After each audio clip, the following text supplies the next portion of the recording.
Ayun, so tips daw para sa mga employers interview or tips paano daw mabilis mapag-apply, ganon. First of all, no, kala mo ang galing-galing ko, no? Charot. Hindi. For me naman kasi, pag mag-apply kayo online, sa resume pa lang, sa CV nyo pa lang, gandahan nyo na. Ilagay nyo na yung mga description doon na alam nyo na mapapabilis yung pag-apply nyo, di ba? Oo, yung mga qualification nyo. Tsaka applyin nyo po yung position na alam nyo na qualified kayo. For example, kung nag-apply kayo as housekeeping, make sure na mayroon ka experience as housekeeping or as a cleaner. Make sure na may experience ka as cleaner. And then, pagdating naman po sa interview, mostly at tinatanong talaga ng mga employer or mga interviewer is regarding naman po doon sa in-apply nyo na trabaho. For example, nag-apply ka rin as cook. Siyempre, ay tatanong doon sa'yo about din sa ano ang meron sa cook, ano ang qualification, o anong ginagawa ng isang cook. Ganun naman kadalas tinatanong. For example, ikaw nag-apply ka as store attendant or a cashier sa isang supermarket. So, ay tatanong din sa'yo, anong ginagawa ng isang store attendant?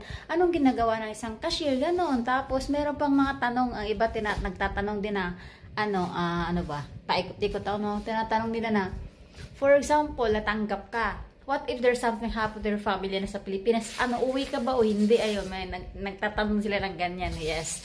Tapos, ba't gusto mo magtrabaho sa bansang to? Bakit napili mo dito na magtrabaho? Ayun, sasagutin nyo lang din yun. Ayun. Ako kasi, nung tinanong ako, bakit napili mo sa bansang to magtrabaho? Ang sagot ko talaga is, sabi ko, kasi po, dito po yung hiring sa, yun ang sagot ko nung tinanong ako ng ganun.